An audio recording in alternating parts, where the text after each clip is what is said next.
Olá a todos, sejam muito bem-vindos a mais um episódio do nosso podcast Café com Direito. O nosso convidado de hoje é professor universitário, membro da Academia Pernambucana de Letras Jurídicas, juiz de direito no estado de Pernambuco, titular do GCRIM, exerce funções de juiz eleitoral, é juizado especial do torcedor, juiz do juizado do Forró de Caruaru, entre muitas outras atribuições que, se formos mencionar todas aqui agora, talvez terminamos amanhã, quem sabe. E também dono de um carisma enorme entre os alunos, conquistando a todos que o conhecem através do seu profissionalismo brilhante e de uma humanidade ímpar. É com muito respeito e admiração e um prazer enorme que recebemos o nosso convidado de hoje, Dr. Marupiraja Ramos Ribas. Muito bem. Para mim é uma satisfação fazer parte desse projeto, desse trabalho tão bom que vocês tiveram a ideia de fazer, que é discutir direito, né, da forma que vamos discutir, de forma descontraída, né, passando realmente a ideia de que o direito não é uma coisa distante da população, não é distante das pessoas. Muito pelo contrário, né? O direito é o caminho, o direito é o espaço que todos devem ter para resolver não só conflitos, não só dilemas, não só lides, mas principalmente assegurar o seu espaço na sociedade. Então, assim, estamos vivendo um momento de abolição de projetos, de realizações de ideias novas, como, por exemplo, agora a do envolvimento dos oficiais de justiça, um grupo novo foi criado dentro da Vara da Mulher e junto à Delegacia da Mulher para cumprir e dar efetividade às medidas protetivas, funcionando 24 horas para atender a mulher vítima de violência, que foi uma construção de vários parceiros, como o Tribunal de Justiça, a Prefeitura de Caruaru, a Polícia Militar, a Polícia Civil e até órgãos não governamentais, que se envolveram nesse projeto, onde 5 oficiais de justiça vão ficar dedicados a dar efetividade ao cumprimento das medidas de acolhimento e protetivas à mulher vítima de violência. Então, aqui em Caruaru parece que é um projeto pioneiro e é um projeto que deve ser referência para o resto do Brasil. Então, é bom que essas ideias saiam do papel. É bom que o direito saia dos muros das instituições de ensino. É bom que o direito saia dos livros, né? Eu sou de um tempo, né? Eu me formei em 1991 na Católica, e eu sou de um tempo que o direito era muito o direito da biblioteca, né? Então, assim, eu entrava naquela biblioteca que eu comecei em 83, estudando, eu fiz o primeiro curso de Ciências Sociais, Sociologia, e depois eu migrei para o curso de Direito. Então, entrei em 83 na Católica e saí em 91. E a gente achava que a coisa mais fantástica da Católica, e ainda deve ser uma das coisas mais interessantes da universidade, é aquela biblioteca. Mas é importantíssimo, né? Os livros, o caminho da leitura, mas o direito não deve ficar só nos códigos, nos livros. O direito tem que ir nas ruas, tem que estar presente em todas as situações. Para se concretizar, ele precisa estar vivo, né? Como vocês pretendem estar aqui sempre discutindo uma coisa viva e não uma coisa empírica, utópica. Então, assim, de fato, eu faço parte da Academia Pernambucana de Letras Jurídicas, faço parte da Academia Caruaruense de Letras Jurídicas, mas a Pernambucana até que funciona melhor, porque ela tem membros, digamos assim, com um perfil melhor de academia, porque estão mais afeitos a isso, já muitos aposentados, então já encerraram suas atividades principais. Eu pouco participo porque estou na ativa, né? Tenho muitas acumulações no Tribunal de Justiça e sou um professor em pleno exercício na SES UNITA. Mas eu acho que, por exemplo, a Academia Caruaruense de Letras Jurídicas, que também faço parte, e acho que vários professores da SES também faz, o professor Paulo Muniz, que é o nosso reitor, já foi presidente, está um pouquinho parada, porque justamente adormeceu. O direito sempre foi adormecido. E ele não deve ser adormecido, o direito deve ser uma coisa viva, trabalhada. Então, acho que a gente vai discutir aqui que esse direito, que é um direito que não é norma, que não é só dogma e que não pode ser só positivismo. Deve ser algo que convive com a população. Isso mesmo. Hoje, eu e Renata, a gente estava lembrando que a primeira vez que a gente falou dessa ideia do projeto para o senhor, A gente estava nos corredores aqui da faculdade e de imediato o senhor demonstrou aceitação, incentivo, nos apoiou e isso fez uma grande diferença para que a gente realmente tirasse a ideia do papel e colocasse em prática. Perfeitamente. Vocês fizeram exatamente o que deve ser feito, né? Obrigada. Sejam todos bem-vindos. Meu nome é Renata e vamos dar início hoje sobre o Juizado do Forró. Professor Maru, de onde surgiu a ideia de um Juizado do Forró? O que levou o senhor a perceber essa importância para a nossa cidade? Perfeitamente. O acesso à justiça, né? Foi exatamente em 2005 que a gente começou a discutir o Juizado do Forró. Quer dizer, um ano antes da sua criação. E foi durante os festejos juninos do então governo municipal de Tony Gel. Havia muita discussão aqui que o Pátio do Forró, que é o principal local de festas, mas não é o único, nunca foi aqui em Caruaru, dentro desse,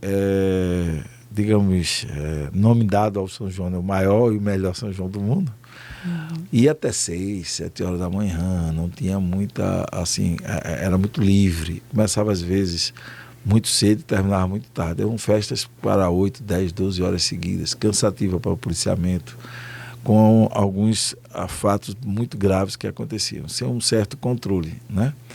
E a gente discutia de que o juizado do Forró, na verdade, ele é um juizado inédito, porque o do Fulião já existia antes dele, com a iniciativa do Tribunal de Justiça, mas o do Fulião, é bom dizer, é do Carnaval, e é somente no galo da madrugada, né? Talvez esse presidente atual, o Ricardo de Oliveira Paz Barreto, o desembargador atual estenda no próximo carnaval, na gestão dele, para Olinda e para as noites de carnaval, nas festas lá no Recife Antigo. Mas o juizado do Fulião, ele funciona há mais tempo do que o juizado do Forró. O juizado do Forró tem 18 anos, mas só funciona de dia, né? E durante o galo da madrugada. Então a gente pensou o seguinte: qual é a maior dificuldade da gente?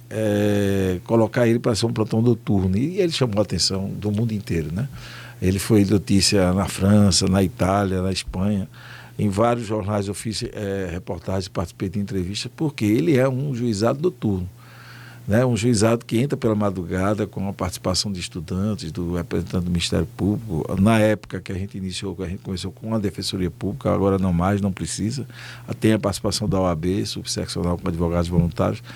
É um equipamento diferente. Agora, a ideia surgiu para organizar melhor o São João de Caruaru. Aí veio o governo municipal de Queiroz, né? E aí a gente apresentou, através do desembargador da época, Nilton Nery, já é falecido, foi presidente do tribunal, vamos tirar o juizado, exatamente como eu disse a você, vamos tirar o juizado, que ele é itinerante, ele é um desdobramento do juizado especial criminal, que eu sou titular, e vamos levar ele para a população. Mas não pode ser sozinho, né? O juizado não funcionaria sozinho. Então, ele integrou uma ideia também, que chama-se o COI, o Comando de Operações Integradas. E quando cria-se o COI, que tem a liderança da Secretaria de Ordem Pública, atualmente, em 2024, sobre a coordenação do secretário daqui da Ordem Pública, o Coronel Patrício. E que a Prefeitura topa a ideia de que a Polícia Civil tenha um plantão lá, que a Polícia Militar concentre suas atividades de BO e de registros também lá.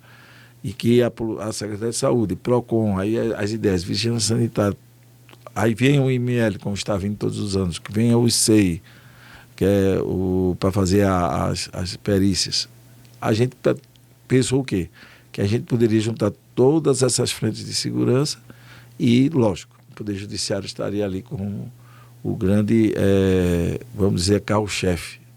Né? Mas tudo isso integrado. E aí o acesso à justiça. Tanto é que eu fiquei trabalhando muito com essa ideia, e quando eu for concluir o mestrado pela Unicap e a SEST, né, que foi, coincidentemente, eu voltei a estudar pela Católica, no Inter, né, um mestrado que é feito em conjunto por duas instituições de ensino, a SES Unita e foram 12 alunos, inclusive, e a Unicap, eu levo para a minha dissertação justamente o juizado do Forró, né? Justamente como um acesso à justiça. E o juizado do Forró vira um sucesso que nós não esperávamos que fosse. Realmente. Professor, como são asseguradas as garantias constitucionais durante o juizado de Forró? Perfeitamente. E o juizado de forró sem um advogado não poderia assegurar as garantias constitucionais, a ampla defesa do contraditório. Então, no convênio, pensamos que, lógico, isso aí não é uma coincidência. Como eu sou juiz, titular do juizado criminal e professor, eu já sou há quase 30 anos, aliás, completei agora, né, em março desse ano, 30 anos como professor da SES UNITA, no ano de 2024, lógico que a gente tem que fazer essa combinação, né? Ou seja, levei para o tribunal a ideia de que poderíamos, na época não tínhamos outra instituição de ensino aqui, agora temos outras, né, oferecendo curso de direito, na época não tínhamos. Então seria, não é uma, como dizem hoje, uma exclusividade. A SES não tem exclusividade, a SES foi pioneira, porque a SES UNITA participou da adoção dos presos, do Fórum Universitário, do Juizado do Forró, como Juizado do Torcedor, como realmente a instituição de ensino que tinha essa disponibilidade. Então, para assegurar os direitos fundamentais constitucionais do cidadão que fosse detido, passasse pelo ROP, que a gente chama do Relatório de Ocorrências Policiais da Polícia Militar, e depois pelo Boletim de Ocorrências da Polícia Civil, que é um passo para até chegar ao TCO, porque são várias etapas até chegar ao TCO. E feito o TCO, imediatamente o juizado faria audiência e daria a solução. Até chegar a isso, pensamos que a SES UNITA ia disponibilizar, como disponibiliza todas as noites de plantões do juizado forró, um advogado professor com estudantes. Os estudantes acompanham o procedimento lá, participam. Então, a gente pensou em 10 estudantes em cada plantão. A instituição paga o seguro desses estudantes, porque se acontecer alguma coisa é de qualquer sorte um plantão noturno. E ainda contamos com a colaboração de um advogado da OAB. Porque o que é que acontece? Se na audiência for necessário um autor do fato e a vítima estarem no mesmo momento, né, no caso de lesões corporais, no caso de vias de fato, nós tínhamos que ter o advogado para uma das partes, que é a vítima, e um advogado para o autor do fato. Nas ações penais públicas incondicionadas, para que o pessoal compreenda, aqueles crimes que não dependem, né, da iniciativa da vítima, a iniciativa é do Estado, que pertence ao Ministério Público, nós não vamos ter, às vezes, uma vítima definida, a vítima é a sociedade, então nós vamos ter o quê? Só precisa de um advogado. E já temos, né, tanto o voluntário da OAB como da SES. E nas ações penais públicas condicionadas à representação, se a vítima representar e não for necessário que ela esteja na audiência, não vai ter problema. Mas quando tiver vítima e autor do fato, ou mais de um autor do fato que não se comunica, eles não vieram junto para a festa, eles vão ter que querer ter um advogado para cada um, né, para defender o direito de cada um e o que vai acontecer. Então, a gente pensou nisso, porque não adianta só fazer a audiência na hora. A gente tem que fazer ele entender o que é uma transação penal, o que é um instituto despenalizador. Muitas vezes, devido à embriaguez ou ao outro uso de outras substâncias entorpecentes, ele não pode fazer audiência no mesmo dia em que aconteceu o fato, mas a gente deixa intimado ele, a família dele, para um outro dia de plantão. A gente não faz, porque tem pessoas que dizem, doutor Maru vai ao juizado do forró cuidar de bebinhos. Não, na verdade a gente está aqui justamente para discutir e desmistificar essas coisas. Nada, não tem nada a ver. Uma pessoa que perdeu o controle, que está sob o efeito de álcool, ela não vai fazer aquela audiência. A gente instala a audiência, coloca que exatamente a gente não vê naquela pessoa, nem o advogado, professor da SES ou advogado voluntário da OAB, não vê condições de ela saber o que está fazendo ali, que é uma audiência, que ela vai se submeter a uma medida alternativa, a uma medida despenalizadora. Então, a gente vai deixar, através até da família ou dos que acompanharam aquela pessoa até a festa e se envolver naquele problema, intimado para um outro plantão. Tanto é que eu faço obrigatoriamente, a gente não faz todos os dias de festa, mas a gente faz o dia inicial e o dia final, porque se alguns daqueles dias que nós não fizemos o plantão teve ocorrência, a gente deixa intimado para fazer no último dia, que é o dia, aqui no caso desse ano de 2024, dia 29. Então, nós completamos 18 anos, não é de um equipamento que é, como dizem também, alguns comentam, sem conhecer o equipamento. Isso é para se amostrar, isso é para o judici. Não, isso foi uma ideia, né, a pergunta foi exatamente essa, para que serve o juizado? Né? Qual é a experiência do juizado? Foi pensado em quê? Acesso à justiça. E como fazer para garantir os direitos fundamentais de quem é acusado ali? Dando-lhe, com todo respeito, um advogado, né, professor, ou um advogado da OAB, para que possa assegurar que aquilo não vai ser só uma brincadeira. Muito pelo contrário, o juizado de forró resolve de fato as coisas e na hora, né, no momento do calor que aconteceu, e isso facilita muito um acordo, uma solução, a proposta de transação penal. Então, eu acho que isso é que é a ideia, não deixar que as questões que ocorreram ali fiquem para depois. E, por último, principalmente, passar à população, aos turistas, aos forrozeiros que vão ao Pátio Forró, uma sensação de segurança, de que se envolverem em algum problema, vai ter a solução ali na hora, né? Vai ter uma resposta do Poder Judiciário junto com os demais órgãos de segurança. Certo. Quais são os delitos julgados nesse juizado do Forró? Os nossos delitos considerados de menor potencial ofensivo. Como a gente disse, para que o direito não seja tão distante, vamos fazer uma linguagem mais fácil possível. Os crimes, eles têm pena, né? Pena mínima e pena máxima. Então, quem regula a competência do juizado especial do Forró é a pena máxima em abstrato. Não ultrapassando 2 anos, todos os crimes e contravenções penais, todos os delitos, né? Como foi usado muito bem por Renato a linguagem de delito, como gênero, todos os atos fatos delituosos, todas as infrações penais que a pena não ultrapassa 2 anos, a pena máxima é de nossa competência. Então, nosso carro-chefe são as lesões corporais, as vias de fato é uma contravenção penal, a posse de arma branca, que realmente já fizemos 3 TCOs, e já houve 3 BOC, nós não temos competência para ato infracional cometido por adolescentes. Se um adolescente foi pego com a arma branca dentro do Pátio Forró, ou com droga, ou com outra prática delituosa, é feito um BOC, para que todos saibam, é um boletim de ocorrência de ato de infrator, né, de ato infracional, que é especial para os adolescentes. Quem é chamado? O Conselho Tutelar, e o menor é encaminhado para uma casa de passagem. No dia seguinte, ao dia útil à festa, é apresentado ao promotor de justiça da Infância e Juventude aqui de Caruaru, que atualmente é o Dr. Oscar. Mas os principais delitos são ainda a posse de droga, alguns desacatos, algumas resistências ou desobediências, crimes ali que envolvem o comportamento do forrozeiro ou do turista com o policiamento na hora da abordagem, né? Então, às vezes, é uma reação, uma truculência. Então, a gente já fez, inclusive, esse ano, uma audiência de desacato, né? Às vezes, uma receptação culposa, porque como que é que está acontecendo? Está havendo muito furtos de celulares. Esse ano está chamando a atenção, já passamos mais de 250 BOs de furtos de celulares.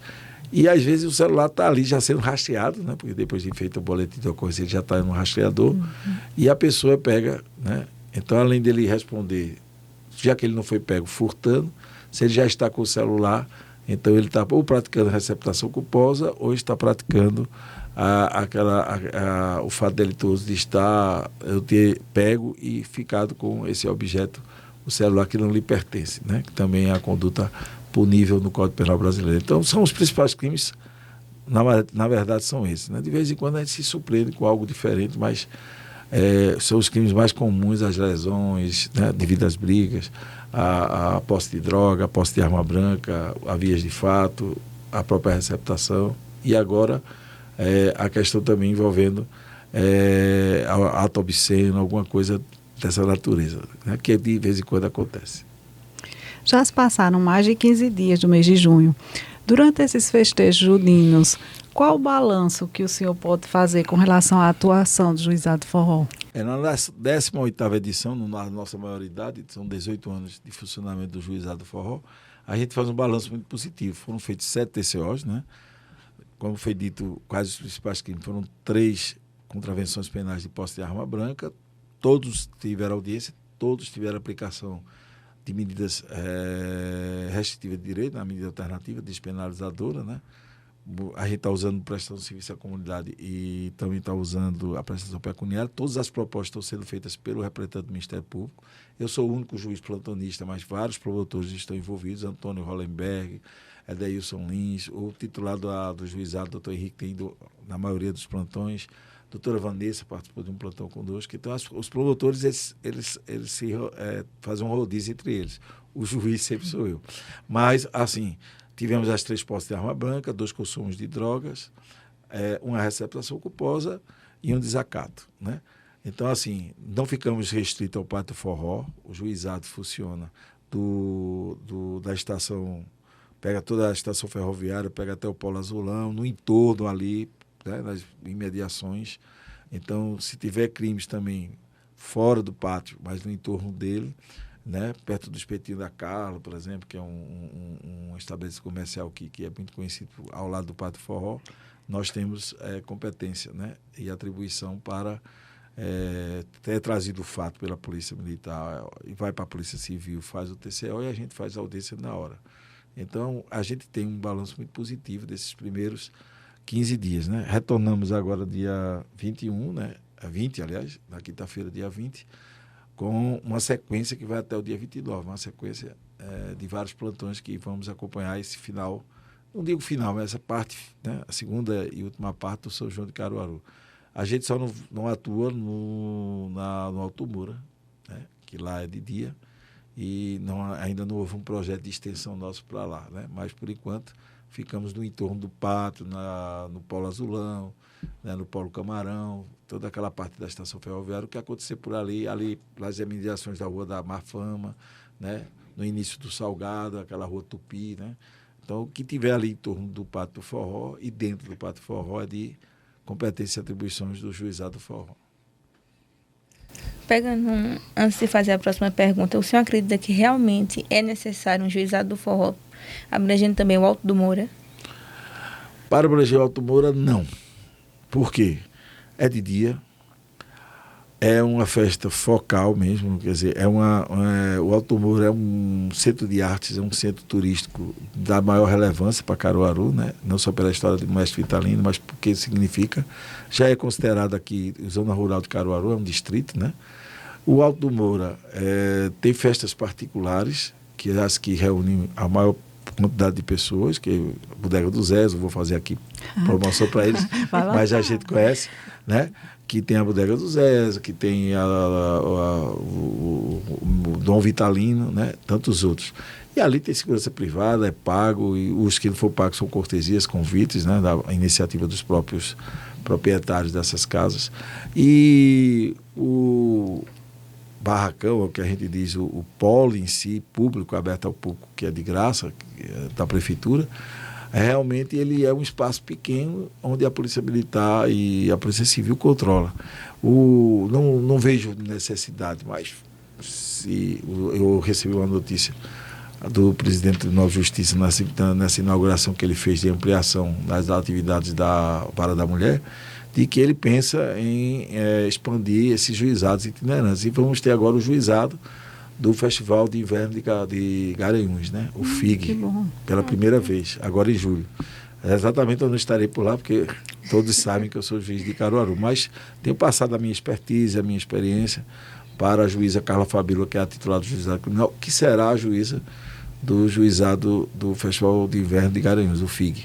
E ele pensa também de expandir de quinta a domingo, né, num projeto audacioso, um juizado que vai ser chamado de juizado das férias, né, o juizado do período de veraneio, né, o juizado veraneio, quer dizer, que deve ser para as praias de Porto Galinhas, Tamandaré, entendeu? E aí terá um juiz cada dia, né, plantonista.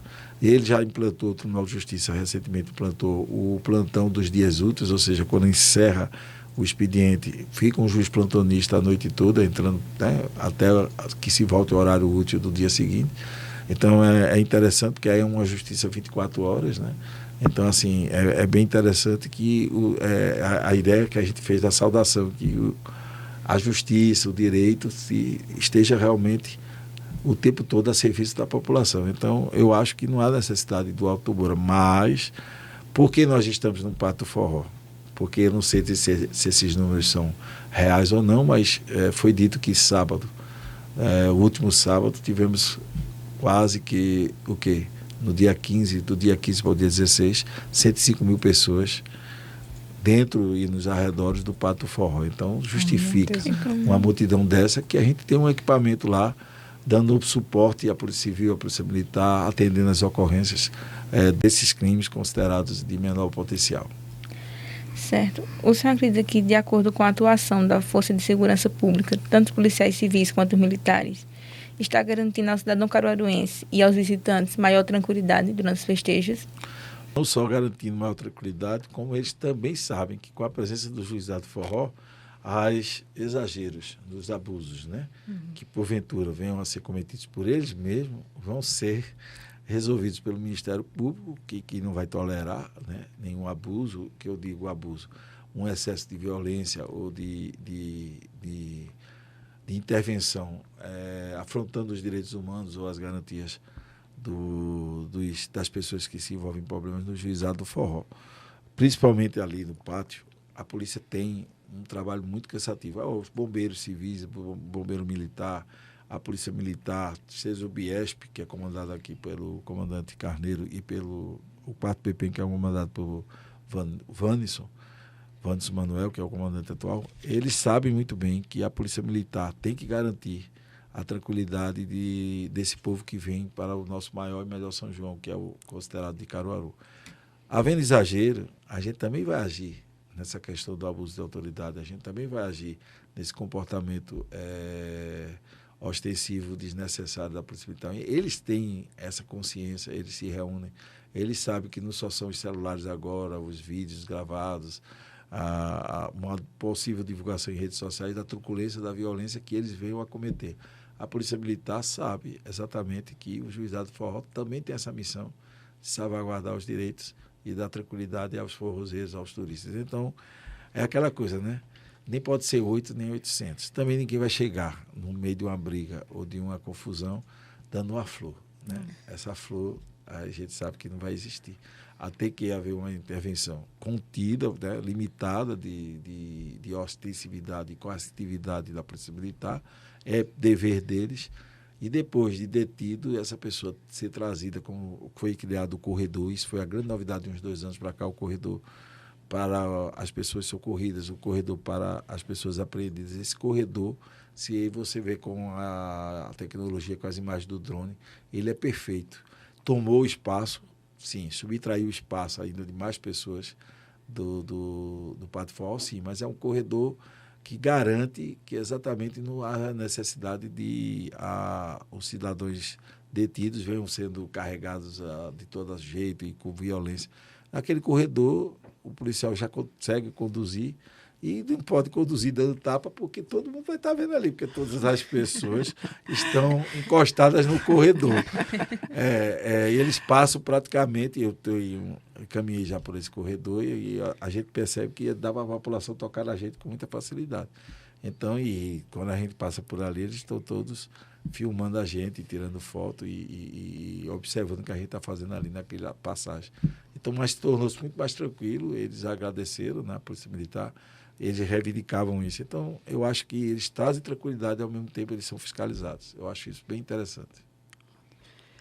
Nossa pauta agora, professor, será direcionada para denúncias e inquérito. O STF, ele vem sendo muito atuante em situações polêmicas, como aborto, drogas, questões de gênero e outras pautas sensíveis ao costume. Isso tem colaborado para acentuar mais a polarização política em nosso país. O STF sempre foi tão requisitado assim em questões tradicionais? Não. O STF está tendo realmente uma posição de muito perigo, porque guardião da Constituição deveria estar agindo apenas em ações de descumprimento de preceito fundamental ou de declaração de inconstitucionalidade.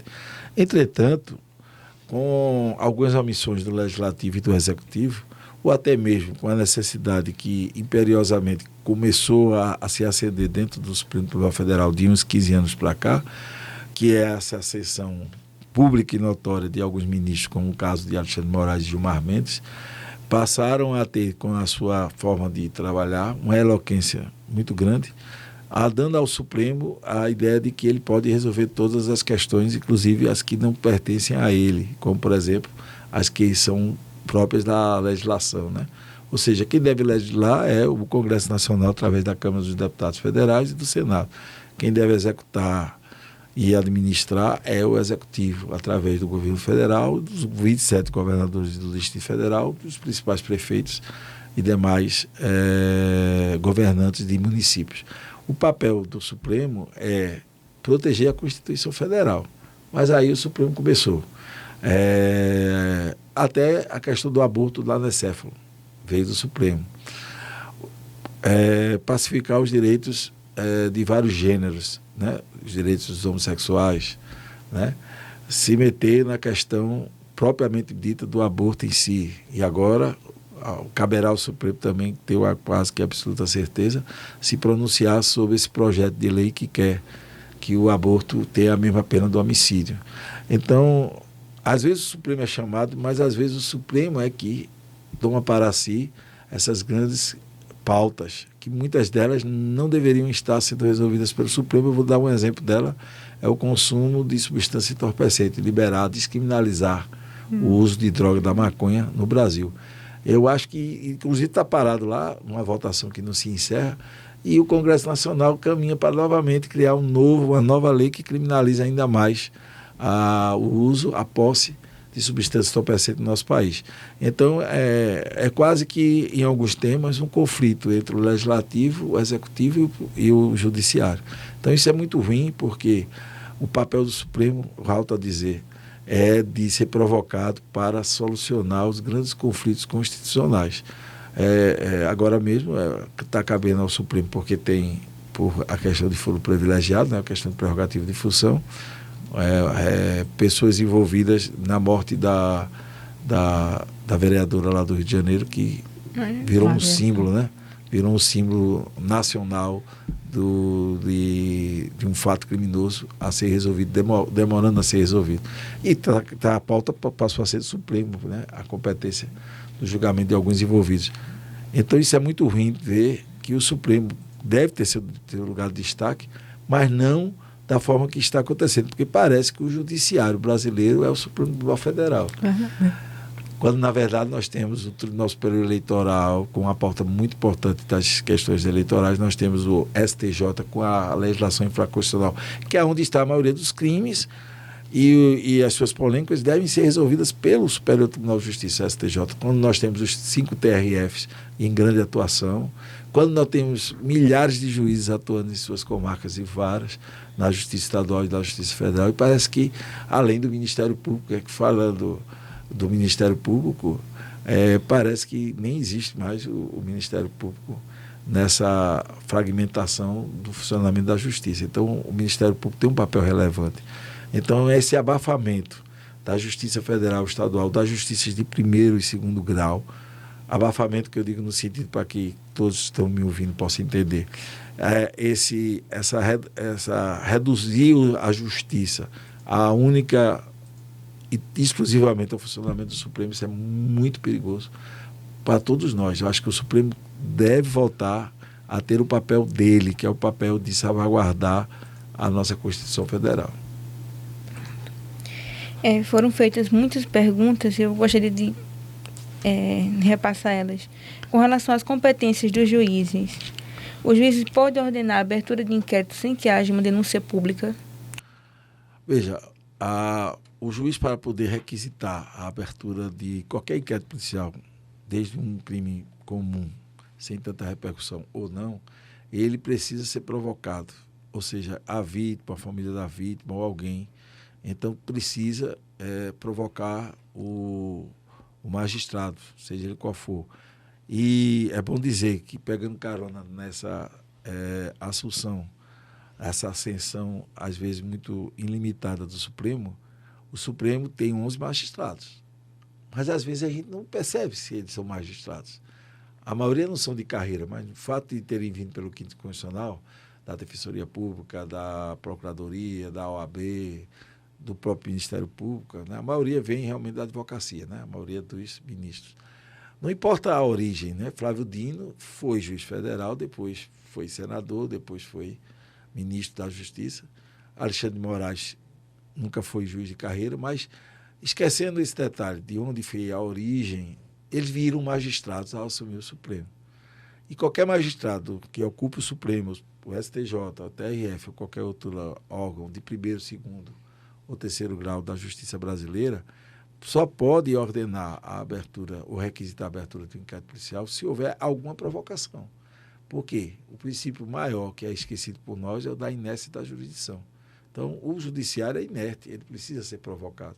E outra coisa, haveria uma usurpação de uma das funções mais nobres da polícia judiciária. Ou seja, quem deve abrir inquérito, quem deve instaurar inquérito, quem deve decidir e ordenar a abertura de um inquérito policial é as autoridades policiais, ou seja, os delegados de polícia estaduais, federais. Então, isso realmente tem sido outra questão preocupante. O juiz pode requisitar a abertura de um inquérito policial? Sim, se for provocado. Sem a provocação pública de uma vítima, de um representante dela ou de alguém, como é que o juiz vai agir? Um magistrado qualquer do Supremo, do STJ, repito, das escalas inferiores, podem agir de ofício. Não pode. Isso seria uma violação ao princípio da inércia da jurisdição. Em face do enfraquecimento da justiça diante da opinião pública, muitos acreditam, com base no inquérito das fake news, que houve manipulação por parte do presidente do STF, o que de fato é apenas história e, na opinião do senhor, o que é apenas manipulação midiática? Veja bem, essa questão do fake news, essa manipulação mediática que foi citada, é uma questão bastante delicada. Por quê? Nós temos hoje realmente os órgãos de imprensa, a mídia formal, mas nós temos uma mídia digital que está muito mais forte do que a própria mídia formal, né? Logicamente que até a produção desse podcast nós estamos fazendo aqui no ambiente de um dos cursos que foi uma das maiores apostas da SES UNITA, que é o curso de jornalismo. Então, assim, foi muito audaciosa a instituição em incluir na sua pauta de cursos, tanto da área de saúde como de humanas, aí incluir jornalismo. Mas como é importante termos jornalistas sérios, um jornalismo informativo sério. Mas a gente está falando da mídia clássica, a chamada mídia formal. A mídia informal, ela está descontrolada. A questão é essa. As redes sociais, quem é que controla as redes sociais do Brasil? Quem é que controla as informações verdadeiras ou falsas? Até que ponto realmente somos vítimas de fake news? Quem é vítima? Quem é que está atacando o Supremo? São todos. Quem é que está tirando a credibilidade de algumas instituições com esses ataques? Então, veja, a gente precisa pensar, primeiramente, que essa mídia não é a mídia oficial, porque a mídia oficial ela é responsável. Ela vai olhar a notícia, vai observar se realmente pode divulgar e como vai divulgar.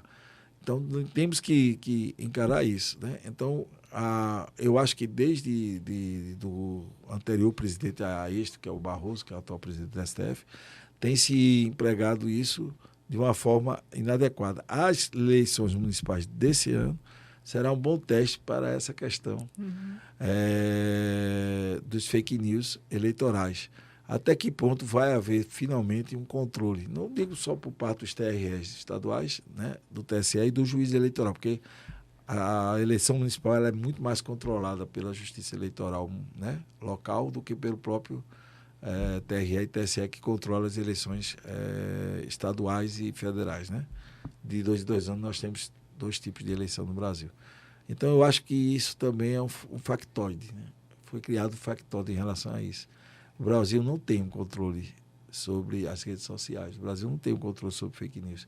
Já deveríamos estar regulamentando isso há muito mais tempo, como fora do país, em outros continentes, nós temos um controle mais efetivo da tecnologia de informação, da própria mídias, oficiais ou não. O Brasil ainda carece disso e é por isso que vira um fantoche, um factóide na mão de quem tem o poder, né, de comandar e dizer que nós somos vítimas. Eu acho que todos nós somos vítimas de um fake news. Até com o uso hoje mais frequente da inteligência artificial, fica até difícil para a gente decifrar quem realmente está falando aquilo ali, se é de autoria da pessoa que está falando ou se foi colocada uma voz ali sobre aquele tema. Eu diria que, no meu caso específico, só uma coisa não pode virar imitação e nem ser vítima da tecnologia de informação, que é minhas gravatas, né? Então, se aparecer algum juiz ou desembargador ou ministro usando minhas gravatas, eles estão apenas copiando, né? Não tem como. Então, assim, eu acho que...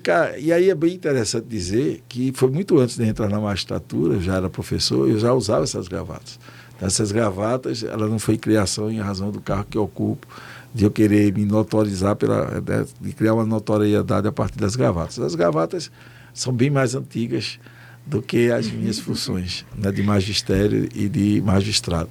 Então, foi uma brincadeira. Começou pela gravata que eu mais gosto, que é a do Esporte Clube do Recife, porque eu sou torcedor, né, não digo fanático, mas um torcedor assíduo do esporte. E foi as gravatas eu tenho 4 filhos, então as gravatas de meninos, né, porque os meninos adoram, né, as gravatas de bonecos, né. Aí começou Pernalonga, Piu-Piu, Frajola, e aí realmente, hoje inclusive eu estou usando a gravata da orquestra, né, tem vários instrumentos em minha gravata. Então, as gravatas é uma marca minha. Então, você tendo uma marca, hoje vai ser muito difícil que a pessoa... imitar é uma coisa. Agora, a imitação de voz, realmente, a tecnologia, a inteligência artificial já consegue fazer isso com muita facilidade.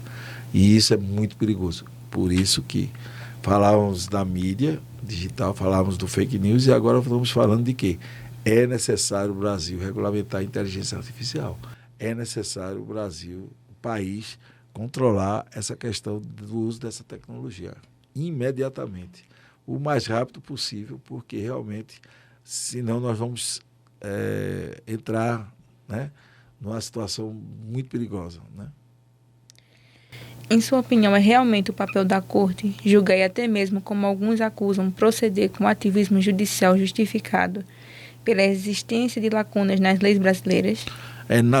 Nada justifica o ativismo, né? O ativismo judicial, ele é perigoso para todos nós da sociedade. Para nós que somos juízes, fazemos ativismo, nós não temos que ocupar espaços que não nos pertencem. O judiciário já tem o espaço dele, que é o de solucionar os conflitos. Tanto é que o judiciário percebeu, e eu sou juiz há mais de 10 anos em exercício acumulativo dos Centros Judiciários de Resolução de Conflitos, que é o SEJUSCs, que faz parte do Núcleo de Métodos de Conciliação, que é o NUPEMEC, do Tribunal de Justiça de Pernambuco. Nós descobrimos que muitos conflitos podem ser resolvidos, cíveis ou consumidores e criminais, com uma boa conciliação, com uma boa composição civil de danos. São soluções consensuais que evitam a judicialização. Ainda temos, dentro da sociedade brasileira, a litigiosidade como regra, ou seja, todos nós gostamos de uma lide. Lide é uma luta, em tese é uma briga interminável. Eu estou, pelo 3º biênio, presidindo o Colégio Recursal, que é o 2º grau dos juizados. E eu não digo que é uma experiência marca, mas é uma experiência interessante observar o quantos são manejados os recursos extraordinários, que se eu admitir, como presidente do Colégio Recursal, ele sobe para o Supremo, mas lá não vai ser recepcionado pelo Supremo. Porque para uma questão de juizados especiais cíveis, da relação de consumo criminal, ir ao Supremo, é preciso que a matéria tenha sido pré-questionada e demonstrado gabalmente, ou seja, de forma bem clara, a repercussão geral. Muito dificilmente vai ter repercussão geral uma temática como uma matéria de juizados especiais. Então, assim, há uma insistência pela advocacia, de várias empresas, de várias partes, de tentar levar ao Supremo, através de um recurso extraordinário, depois de julgado o recurso dominado, depois de julgado o desembargo de declaração pela turma recursais, levar esse assunto até o Supremo, que muitas vezes não tem relevância para chegar ao Supremo e apreciar um recurso extraordinário. Então, eu acho que não há legitimidade nenhuma, nem da maior Corte de Justiça, nem das Cortes inferiores, e nem de juízes nenhum que atuem no 1º e 2º grau, de estar ocupando porque tem lacunas deixadas pelo Legislativo. Temos que cobrar do legislador e dos governantes, dos executivos municipais, estadual e federal, que eles exerçam seus papéis. O judiciário já tem processo demais, tem demandas demais. O judiciário não precisa legislar, não precisa criar, né, situações novas para ele. O judiciário tem uma dívida grande com a população brasileira, que é prestar um serviço de qualidade, que é resolver os problemas, que é julgar o mais rápido possível, com celeridade. Rui Barbosa deixou uma lição para a gente. Quando o processo demora muito, não é justiça, vira uma injustiça. porque todos querem, né, autor e réu, de qualquer processo civil do consumidor, previdenciário, tributário ou criminal, todos querem uma resposta. Perdi, tenho direito ao recurso. Tudo bem, não estou aqui criticando o direito ao recurso, eu estou criticando o excesso, né, de litigiosidade e o Supremo a atuar num papel que não pertence a ele. Então o ativismo é ruim para todo mundo. E o que o senhor acha que deveria ser feito para aproximar mais a população do judiciário ou para que a população se sinta mais próxima do judiciário? É o que a Igreja Católica vem pregando há muitos anos, que isso é uma igreja de saída. O judiciário tem que também ser um judiciário de saída. O judiciário tem que sair dos gabinetes, das salas de audiência. O judiciário tem que ir até onde a população está, né? Então, é esse judiciário que deve criar cada vez mais esses equipamentos itinerantes, como, por exemplo, o plantão dos aeroportos são muito importantes para assegurar um problema numa viagem, até as viagens internacionais. O judiciário tem que estar nos grandes eventos, né? Tanto nos jogos de futebol como nessas grandes festas, vaquejadas, né? Rock in Rio. Eu sei que tem juizado no Rock in Rio, já existe também. Então, o judiciário tem que estar aonde o povo está e aonde pode estar um conflito para dar uma resposta mais rápida. Porque qual é a cereja do bolo do juizado do forró, que a gente terminando falando? A celeridade, a resposta imediata. Quem praticou o crime, julgado, com a medida alternativa aplicada, que sofreu, satisfeito, porque viu que quem lhe molestou, quem lhe atacou, quem lhe causou algum prejuízo, já foi julgado, já foi resolvido aquilo na hora. Então, a morosidade, a prestação jurisdicional demorada tem sido uma pedra, né, no sapato do judiciário brasileiro, que tem que ser resolvido não só com o judiciário digital, não tem que ser resolvido só com o incremento do processo judicial eletrônico, por citar o PJE, nem sempre é tão generoso com quem manipula ele, ou seja, com quem usa ele. Os advogados reclamam muito, os serventuários, os juízes, enfim, às vezes deixa a desejar. Mas não são só ferramentas, né? Videoconferência, fazendo audiência à distância, não. O que a gente precisa fazer é o judiciário mostrar à população que o judiciário não é mais aquele judiciário da toga, não é mais aquele judiciário da audiência, não é mais aquele judiciário formal, não é aquele que demora 2, 3, 4, 5 anos para condenar alguém pela prática de um crime ou decidir quem é que deve ficar com a terra por uso capião ou quem é que deve, no divórcio, ter a solução da sua divisão patrimonial, a pensão alimentícia. O judiciário tem que ser realmente o judiciário que o povo quer. Rápido, econômico, célere, presente ali, né, na sociedade. É por isso que o senhor tem essa função assim tão humanizada, porque o senhor representa essa parte do judiciário. Agora vocês falaram, agora vocês foram cirúrgicos. O judiciário precisa ser humanizado. Ou seja, os juízes e juízas precisam entender que nós trabalhamos com pessoas, com interesse de pessoas, com vidas de pessoas. Precisamos ser mais humanos, né? Ou seja, nós, mesmo que temos que contrariar determinados interesses das pessoas, nós precisamos fazer isso com uma certa eloquência generosa, ou seja, com uma presença eficaz, porque o judiciário fraco também não funciona, o judiciário precisa ser coercitivo, muitas vezes precisa ser enérgico, sem exagero, sem abuso de autoridade. O judiciário precisa usar do seu poder de polícia, do seu poder coercitivo, de impor as suas condenações, as suas decisões. O judiciário fraco também não serve em nenhum lugar do mundo que o judiciário é fraco, e a gente pode ver isso como exemplo em Israel, nós podemos ver outro exemplo no México, com alguns comentários de que onde o judiciário ele não é tão forte, ele não exerce com altivez o seu papel, ele também não serve para nada. Então, mas a gente também não quer um judiciário engessado, como sempre vi.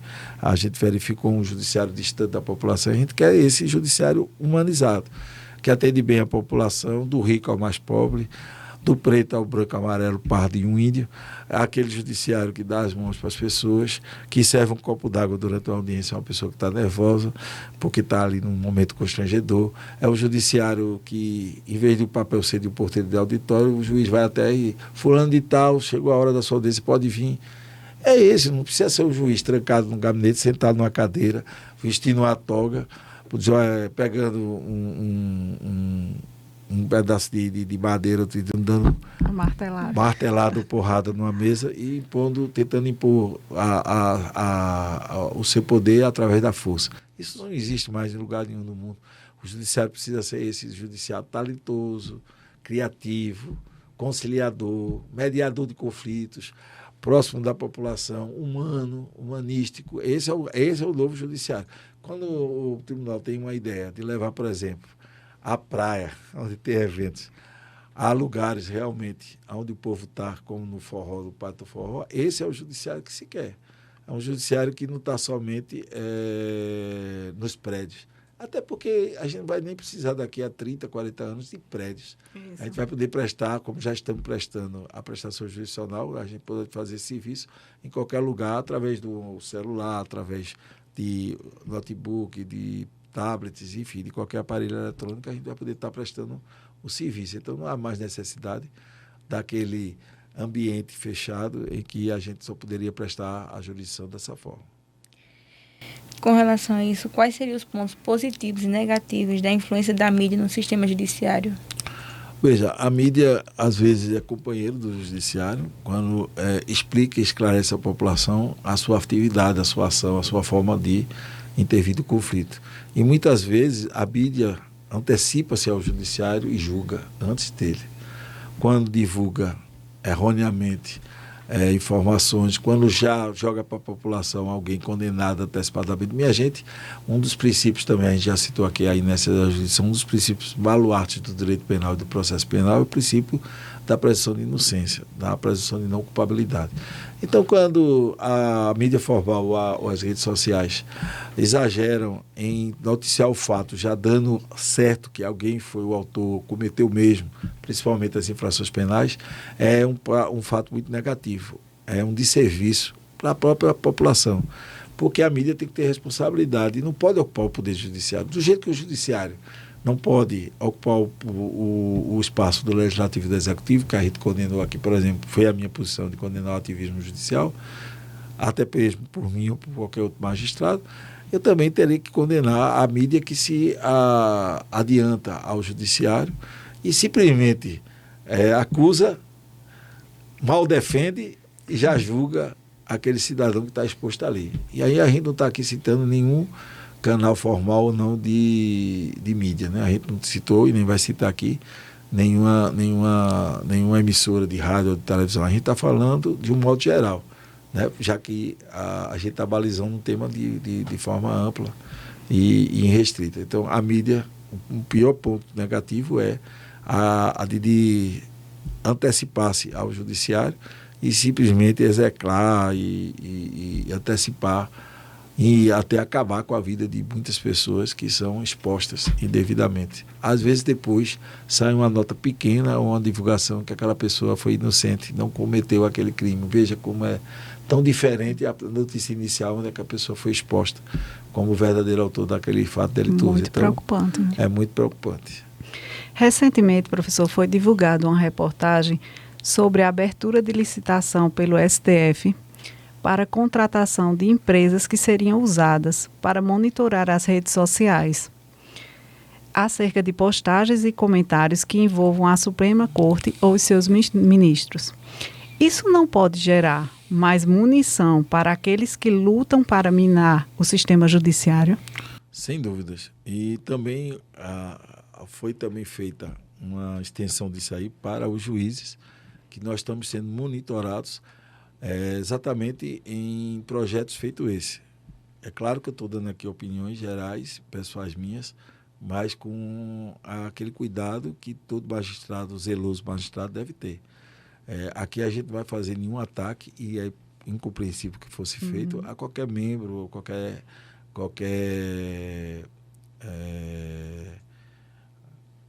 integrante dos tribunais inferiores ou superiores, ou qualquer magistrado ou membro do Ministério Público. Já há essa recomendação. O STF fez essa contratação para saber até que ponto está realmente se propagando ofensas a integrantes da corte, né? A não só os 11 ministros, mas a sua forma de trabalho, etc.